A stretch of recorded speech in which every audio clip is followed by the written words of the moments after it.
بسم اللہ الرحمن الرحیم۔ السلام علیکم، آپ دیکھ رہے ہیں الف نیوز اور میں ہوں آپ کے ساتھ ماجد علی۔ شامل کرتے ہیں پاکستان اور دنیا بھر سے online headlines. Iran ایٹمی ہتھیار تیار نہیں کر رہا، IAEA کا اعتراف۔ IAEA کے سربراہ نے یورینیم کی افزودگی اور ایٹمی ہتھیار تیار کیے جانے کے عمل میں پائے جانے والے فرق کی طرف اشارہ کرتے ہوئے اعلان کیا ہے کہ افزودہ یورینیم کے ذخائر رکھنے کے باوجود ایران ایٹمی ہتھیار تیار نہیں کر رہا۔ دہشت گردانہ اقدامات میں ملوث تمام افراد کو تحویل نہیں دیا جائے، روس کا یوکرین سے مطالبہ۔ روس کی وزارت خارجہ نے ایک بیان میں اعلان کیا ہے کہ روس نے یوکرین سے ان تمام عناصر کو گرفتار کر کے ماسکو کی تحویل میں دینے کا مطالبہ کیا ہے جو دہشت گردانہ اقدامات میں ملوث رہے ہیں۔ روسی وزارت خارجہ کے مطابق 22 مارچ کے خونریزہ دہشت گردانہ حملے نے پوری دنیا کو ہلا کر رکھ دیا اور اس دہشت گردانہ حملے میں یوکرینی عناصر ملوث رہے ہیں۔ روس نے یہ مطالبہ ایسی حالت میں کیا ہے کہ یوکرینی صدر کے مشیر نے روسی مسلح افواج کے بڑھتے دباؤ کی طرف اشارہ کرتے ہوئے کہا ہے کہ جنگی محاذوں پر یوکرین کی فوج کو دشوار صورتحال کا سامنا ہے، جبکہ ہماری فوج دفاعی پوزیشن میں ہے اور روسی فوج مسلسل پیش قدمی کرنے کی کوشش کر رہی ہے۔ نئی دہلی کے وزیر اعلیٰ اروند کیجریوال کے ریمانڈ میں 15 اپریل تک توسیع کر دی گئی۔ بھارتی میڈیا کے مطابق اروند کیجریوال کو انفورسمنٹ ڈائریکٹوریٹ کی تحویل ختم ہونے پر عدالت میں پیش کیا گیا۔ مقامی عدالت نے اروند کیجریوال کو 15 اپریل تک جیل بھیج دیا۔ عدالت نے اروند کیجریوال کو اہلیہ اور وزراء سے ملاقات کرنے کی اجازت بھی دے دی۔ واضح ہے کہ 21 مارچ کو نئی دہلی کے وزیر اعلیٰ اروند کیجریوال کو گرفتار کیا گیا تھا۔ اروند کیجریوال پر شراب پالیسی میں گھپلے کا الزام ہے۔ حماس نے اسرائیل کے ساتھ نئی بات چیت کے لیے وفد بھیجنے کی تردید کر دی۔ حماس کی جانب سے اسرائیل کے ساتھ نئی بات چیت کے لیے وفد قاہرہ بھیجنے کی خبروں کی تردید کر دی گئی۔ غیر ملکی میڈیا کی رپورٹ کے مطابق حماس کے ترجمان اسامہ حمدان نے کہا ہے کہ اسرائیل کے ساتھ نئی بات چیت کے لیے ابھی وفد بھیجنے کا فیصلہ نہیں کیا۔ دو طرفہ قیدیوں کی رہائی سے متعلق حماس کی جانب سے کوئی نمائندہ قطر یا مصر نہیں جا رہا۔ اسرائیل گزشتہ معاہدوں میں جھوٹا ثابت ہوا، اس لیے اعتبار نہیں۔ غزہ سے متعلق بیان پر اسرائیلی حکومت کا ترجمان مستعفی۔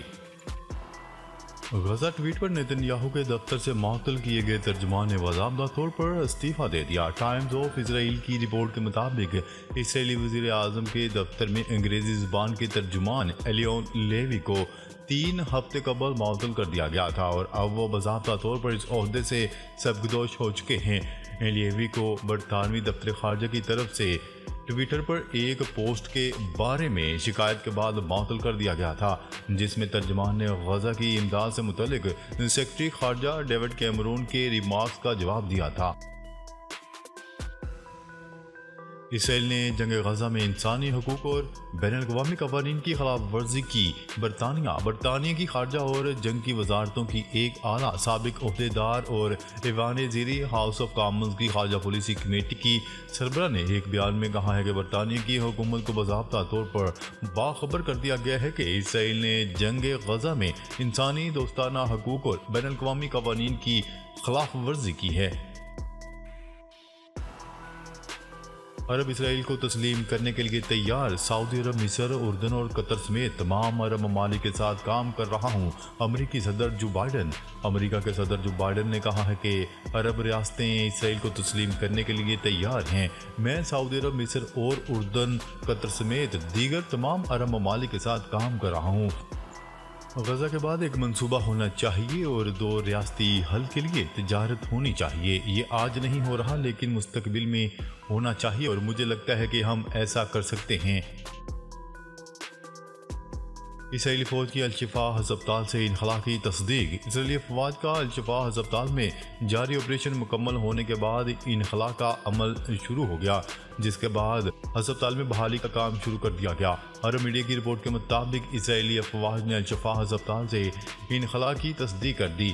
اسرائیلی فوج کے جاری کردہ بیان کے مطابق الشفا ہسپتال میں جاری اسرائیلی فوج کا آپریشن مکمل ہو گیا ہے۔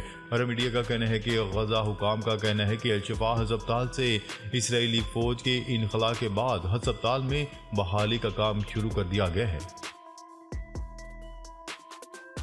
اسرائیلی پولیس نے حماس کے سربراہ اسماعیل ہانیہ کی بہن کو گرفتار کر لیا۔ اسرائیلی پولیس نے پیر کے روز بتایا کہ اسماعیل ہانیہ کی بہن صبا عبدالاسلام ہانیہ کو دہشت گردی کے الزام میں جنوبی اسرائیل سے گرفتار کیا گیا ہے۔ پولیس کا غیر ملکی خبرساز ادارے کو بتانا تھا کہ صبا عبدالاسلام ہانیہ ایک اسرائیلی شہری ہیں۔ انہیں جنوبی اسرائیل کے علاقے تل الصبا سے گرفتار کیا گیا۔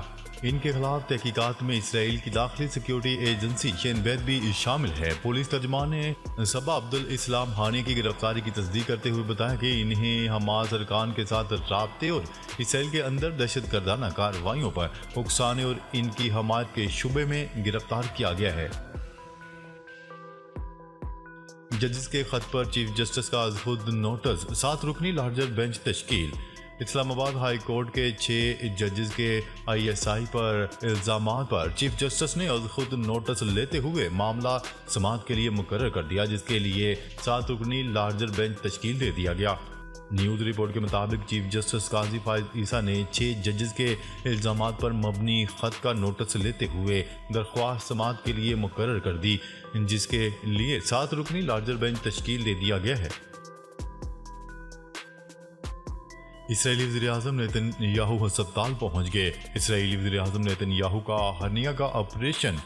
ہسپتال حکام کے مطابق نیتن یاہو نے ہوش میں آنے کے بعد اپنے اہل خانہ سے بات چیت کی۔ حکام کا کہنا ہے کہ وزیراعظم نیتن یاہو صحت یاب ہو رہے ہیں۔ 1 سال قبل ہی انہیں دل کی دھڑکن متوازن رکھنے کے لیے پیس میکر نصب کیا گیا تھا۔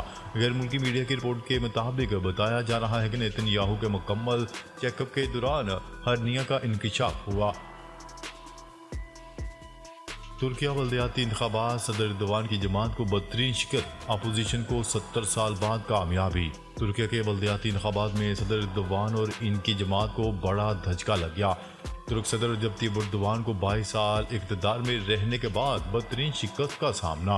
حزب اختلاف ریپبلکن پیپلز پارٹی CHP نے 70 سال بعد تاریخی کامیابی حاصل کر لی۔ دارالحکومت انقرہ اور استنبول سمیت ملک کے 15 شہروں میں میئر کی نشستوں پر حزب اختلاف کے امیدوار جیت گئے۔ متحدہ عرب امارات میں عید الفطر پر 7 چھٹیوں کا اعلان۔ متحدہ عرب امارات کی حکومت نے عید الفطر کی چھٹیوں کا اعلان کر دیا۔ سرکاری اداروں میں عید الفطر کی چھٹیاں 1 ہفتے تک جاری رہیں گی۔ متحدہ عرب امارات کی کابینہ کی ہدایت پر وفاقی حکومت کے سرکاری اداروں میں عید الفطر کی تعطیلات پیر 8 اپریل سے شروع ہوں گی، جس کے بعد دفاتر 15 اپریل کو کھلیں گے۔ توشہ کیس میں عمران خان کی سزا معطل۔ عدالت نے توشہ نیب کیس میں پاکستان تحریک انصاف PTI کے بانی عمران خان اور بشرا بی بی کی سزا معطل کر دی۔ اسلام آباد ہائی کورٹ میں سابق وزیر اعظم عمران خان اور ان کی اہلیہ بشرا بی بی کی توشہ کیس میں سزا معطلی کی درخواست پر سماعت ہوئی۔ چیف جسٹس عامر فاروق اور جسٹس میاں گل حسن اورنگزیب 2 رکنی بینچ کا حصہ تھے۔ دوران سماعت عدالت نے پوچھا کہ کیا آج اپیل سماعت کے لیے مقرر ہے؟ اپیل شروع نہیں کریں گے، اگر آپ چاہتے ہیں تو سزا معطلی پر دلائل دے دیں۔ اس پر عمران خان کے وکیل علی ظفر نے کہا کہ ہم سزا معطلی کی بجائے مرکزی اپیل پر دلائل دیں گے۔ ججز خط معاملہ، جسٹس ریٹائرڈ تصدق جیلانی نے انکوائری کمیشن سربراہی سے انکار کر دیا۔ انہوں نے وزیر اعظم شہباز شریف کو بذریعہ خط فیصلے سے آگاہ کر دیا۔ خط میں ان کا کہنا تھا کہ ذاتی مصروفیات کی بنا پر کمیشن کی سربراہی نہیں کر سکتا۔ سابق چیف جسٹس نے کہا کہ خود پر اعتماد کرنے پر وزیر اعظم اور کابینہ چیف جسٹس اور جسٹس منصور علی شاہ کا مشکور ہوں۔ مناسب ہوگا چیف جسٹس ادارے کی سطح پر اس ایشو کا فیصلہ کریں۔ جرمنی میں بھنگ کا قانونی استعمال، ملک بھر میں جشن۔ جرمنی میں بھنگ کے ذاتی استعمال کو غیر مجرمانہ عمل قرار دیے جانے کے ایک نئے قانون کے بعد بالخصوص دارالحکومت برلن میں لوگوں کی ایک بڑی تعداد میں جشن منایا گیا۔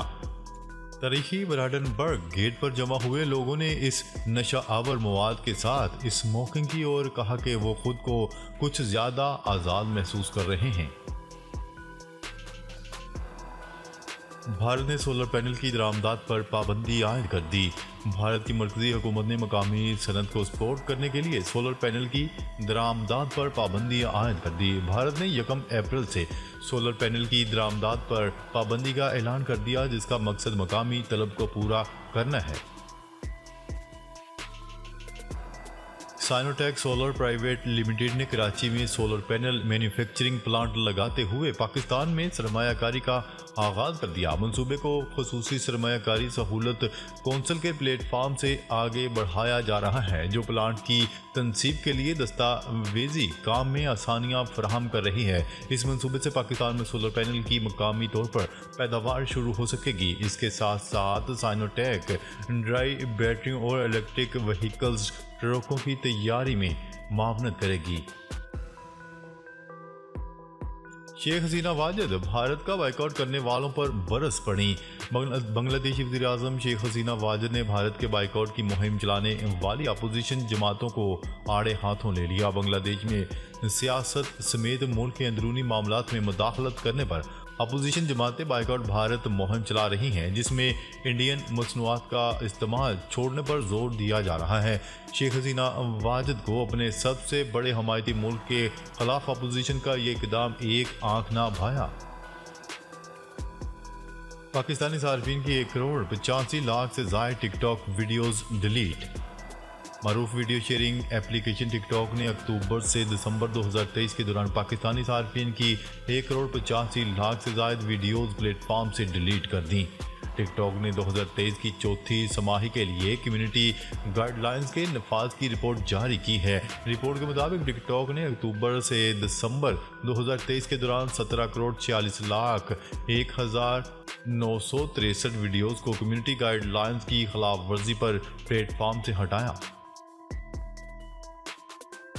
پنجاب میں قحط سالی کا خطرے سے خبردار کر دیا گیا۔ پنجاب میں غذائی عدم تحفظ کی وجہ سے قحط سالی کا خدشہ ظاہر کیا گیا۔ آڈٹ ٹیم کی جانب سے مرتب شدہ جائزہ رپورٹ میں پنجاب میں غذائی عدم تحفظ کی وجہ سے آئندہ 2 دہائیوں قحط سالی کا خدشہ ظاہر کیا گیا ہے۔ جائزہ رپورٹ کے مطابق موسمیاتی تبدیلی، آبادی میں بے تحاشا اضافہ، حکومت کی غلط پالیسیاں، غیر مستحکم اور وسیع ایکشن پلان کا نہ ہونا پنجاب میں غذائی تحفظ کی سب سے بڑی وجہ ہے۔ ناظرین، اب تک کے لیے اتنا ہی۔ مزید خبریں لے کر بہت جلد آپ کی خدمت میں حاضر ہوں گے۔ تب تک کے لیے اپنا خیال رکھیے گا۔ اللہ نگہبان۔